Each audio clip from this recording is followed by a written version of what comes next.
plant. I love it. Thanks. It's a perfect touch. Thanks. So, you said a minute ago that you don't really want to talk about oceans, and that's totally fine because nobody wants to talk about their work when they just come back from work or go into things that they're continuing to work on extensively. That makes total sense. But can you just tell me really, really quickly what you do at Dal? Yep. At Dal, I work on a project called Ocean School, which is a collaboration between Dalhousie and the National Film Board, and it's in the baby stages of the project, so it's not even official yet, but I'm helping coordinate the project on the Dal side, and the project is trying to bring ocean science and oceans education to grades 6 to 9 students across Canada, but also in the form of an app using virtual reality. Stuff. You brought home I've got a fruit fly infestation. You brought home that little VR box, and that was so much fun. Yeah. So is there any more progress on that since the last time that we talked about it? A little bit. The theory behind the project, if it goes through, it's really just in the baby stages. But I really like thinking about the fact that a lot of in environmental education right now, there's like a big movement to get classrooms outside because there's things like nature deficit disorder, which is like a psychologically described disorder in children. It first popped up in Asia. A lot of people attribute increased screen time to lack of nature exposure, and there's a lot of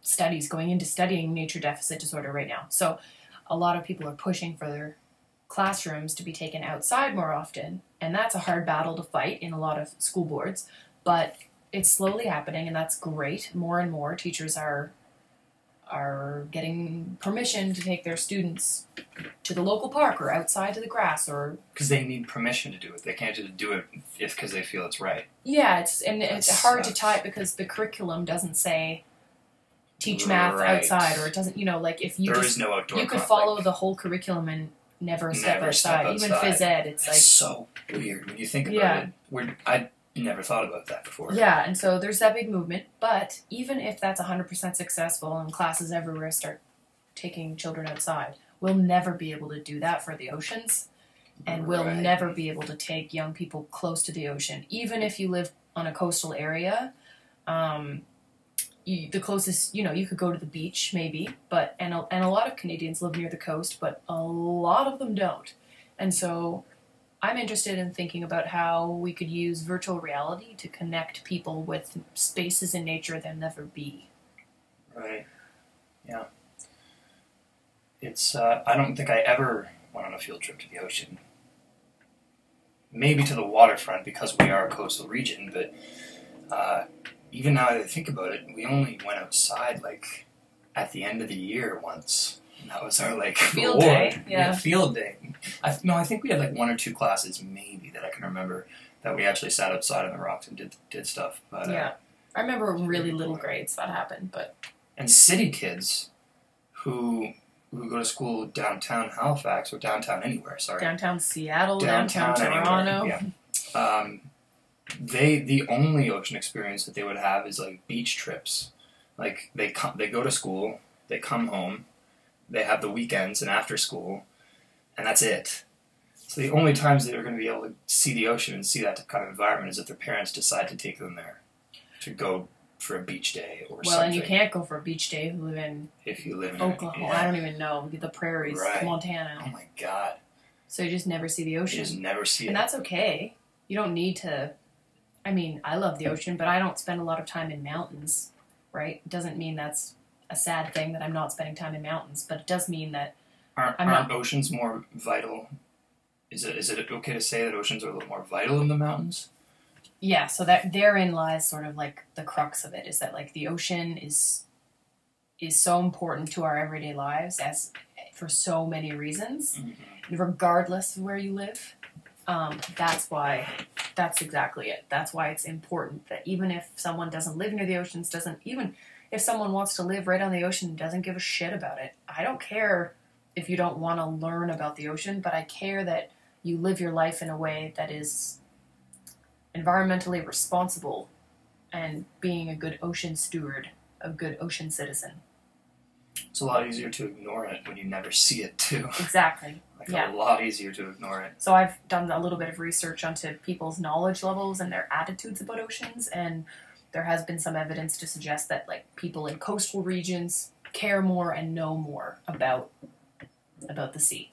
And so in Canada, we've only really measured it in some ways in Nova Scotia. That's the study I did, and it was. We've only measured it in Nova Scotia.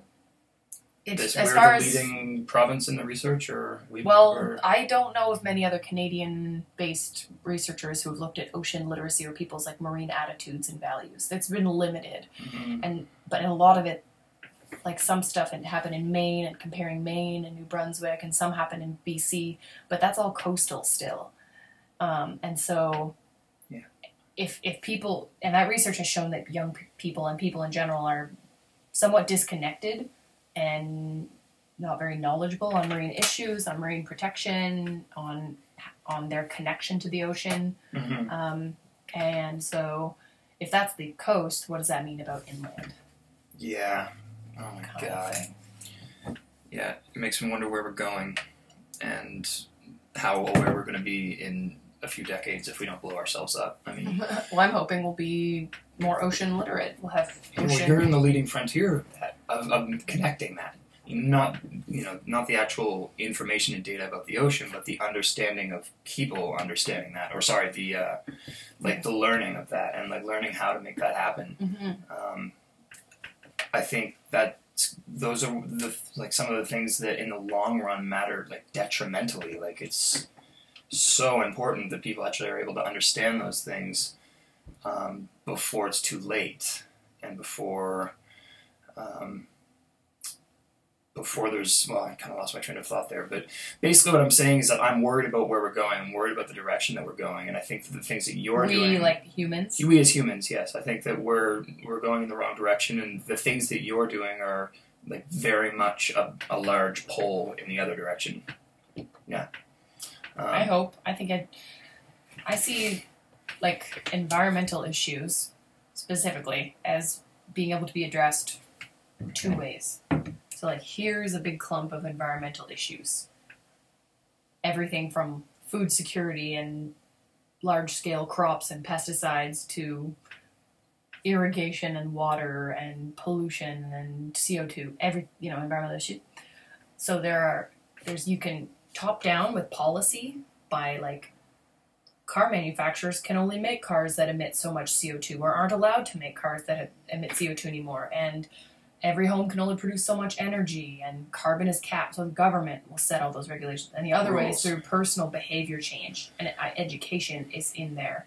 And so if everyone today decided to stop driving a car, they won't, but they could, then that's another way to solve the problem. So through individuals creating change in their personal lives and influencing others to change their habits is another way those things can be changed. Because ultimately, even people might argue industry is a much bigger polluter or environmental degrader than individual, even collectively. But if all those individuals voted with their dollar and said they're not going to support X industry because of its environmental impact, that can have a huge impact on a huge positive impact. Yeah. So it's kind of what we have to do versus what we want to do in terms of like policy versus behaviors. Policy can instill certain rules that will allow us to cut back in bad stuff, and the behaviors is like our actual intention and like our desire to do what we do on a daily basis. So there's things that we can do through education that will teach us what we should want to do, and then there's things through policy and government that make us understand what we have to do. Yeah, like a good example is a lot of people are bringing their own grocery bags to the store these days, and that's great, and so that's a personal behavior change. But like Quimpool Superstore doesn't give bags anymore. That's a policy decision. Someone somewhere wrote they stopped manufacturing, or they stopped distributing bags. They stopped taking them. bringing them to that store to give to customers. So that's a policy decision. It doesn't matter whether you want to or not. It's not available to you. Yeah, right. And so even if you wanted to use a bag, you can't. And so that's like a policy decision. And so because a couple people or one person or the company decided to make that decision, everyone who shops there is affected. Or the other way is educating everyone and telling everyone, start bringing your own bags. And maybe a day would happen where everyone would bring their own bags, regardless of even if the plastic was offered. There's two ways to kind of address the same problem. One way is policy and one way is behavior change. Did you see the article recently explaining that Beijing, I think it was, had taken like 2.5 million automobiles off the road in one day? No. Yeah, I don't know if the source was reliable, but... Then let's not talk about it. That's true. But it was, I guess, the coolest thing about it was that they were saying that the sky was clear, that they could actually see sunny skies. And well, I realized I've never seen a picture of a densely populated growing... You do you. Keep going, I'm listening. I've never seen a picture of a densely populated growing city that has clear skies. Like a sunny day in Beijing or Tokyo or something like that. Well, Toronto. So, do they bless her? In much of the 19th century, coal-fired power plants were like the leading source of energy for Ontario. And in the last, I think even 10 years, Ontario has phased out coal-burning power plants. And in the year 2000 or something, 10 years ago, Toronto would have maybe 90 smog advisory days a year, or upward dozens at least. Yeah. And that sounds familiar. And 10 years ago, coal-fired power plants across Ontario have been phased out. And so today there's only a few left. And the air quality in Toronto has improved dramatically in the last 10 years just as a direct result of removing those coal-fired power plants. So there's an example closer to home. Yeah, that's crazy. Yeah, so. That's so good to think about the little things that we're doing, or big things. Yeah. But we just need to do more of it. Yeah. I was talking about Wicked Problems with Blake a couple days ago. Blake, was he familiar with Wicked Problems? He wasn't. Okay. No. It's an environmental science term. Okay.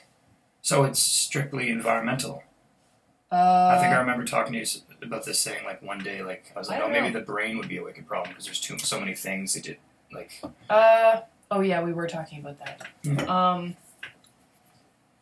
I don't know if the term wicked problem originated outside of environmental science, but what I learned in my undergrad, in my bachelor's at Dal in environmental science, is that the term wicked problem is used to describe a lot of environmental crises like climate change. And it means that something is so complex and has so many moving parts that solving it completely is almost impossible. There's no one answer. Mm-hmm.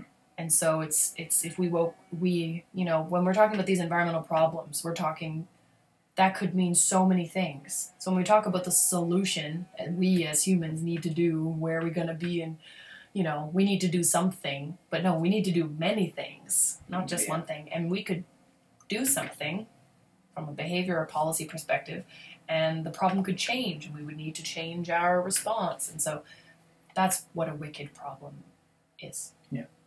Okay. I found that really interesting. I don't know if it does apply to other sections of education, like learning about the brain, or like I don't know, certain disorders in the brain that we haven't solved. It sounds like something. It sounds like a wicked problem. Something that like, as far as we know, it's impossible to solve. It's something we've been working on. Is this what we're talking into? No, this mic isn't on. Oh, okay. I was just about to play with it, and I was like, oh no, I'm going to be so loud. So loud. I may not actually use this mic for this episode because it's very crackly. I don't know if you heard me going 1 2 1 2 1 2. Yeah, I did. Yeah. I'm not crazy. I was just trying to get levels right, and it's super crackly and fuzzy. I'll have to get Taryn in here or something to try and work with it. It's really good to have him. Did you rent it? This? Yeah. I bought this. I returned my old mic and put some money into this. Yeah. Sweet. It's a nice mic. Yeah. But it's crackly. But it's crackly right now. That's a bad connection, though. That means something with the interface is wrong, or there's some sort of effect or level on it that's skewy. So I don't really know. Maybe the fruit flies did it. Maybe there's just a hive or a nest in there. It looks ideal. Yes, it does. Just unscrew it and get devoured. That's where they've been living all summer. Yesterday when you said, how's your ecosystem in there? Yeah. And I was like, oh, it's not that bad. Man. They stick around. They were all... Yeah, I know. This was their fucking stomping ground. It was all here and all going down here, and I just I think I bumped something, and I looked up, and it was like... I just went everywhere, and I was like, no! So I turned on the fan, I lit a bunch of matches in here, and just took a pillow and just went like this for 20 minutes straight. Flies are... Oh, they're such assholes. You walk in, and they're all sitting there, and you're like, what's up? And they're like, nothing. And they're all quiet, and you're like, oh, yeah, well, I actually just needed that. No. Oh, I just smoked my head. It's a good idea to put that right there for guests. Sorry. I heard something about concussions That really today. hurt. It's a good... Ouch, Charlie! I'm gonna name you Charlie. Wow, that's actually genius. Careful, though. Yeah, I know. I know. I don't know if anybody can see this, but now they can. It's a death trap. It's a talkative death trap. Alright, I'll cut that out. Anyway. Someone was talking about concussions today on another podcast I was listening to, and she got a really bad brain concussion, and the Can you get another kind of concussion? as it was coming like out, a foot concussion? as it was coming out, I was like, "You're being too specific." She had a bad concussion. Yeah. And you know how she got it? She was bending down to do something, and there was a cabinet open. Oh. Apparently, that's a huge problem. I bet. With Oh people. yeah, for sure. It happens all the time. all the time. So she's a runner or something, and she's always up and running around. So she just jumped up and just smacked right in the corner. She was off for a run, and then she was down for a sleep. It's just not cool. Not cool, man. She suffered. Oh, so that's what I'm getting to. Sorry, you were reading. For 3 months afterwards, just because of that simple bang on the cupboard, she was bedridden. She couldn't go out into the light. She was because that can happen. It's I regret everything.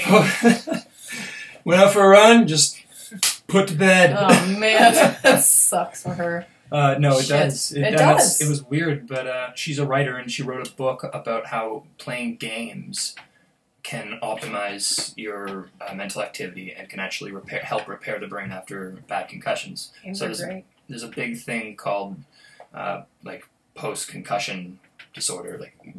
Many people who suffer from concussions will continue to suffer. This is getting very far from what I know anything about. Oh, okay, yeah, it came up because you bumped your head. I know.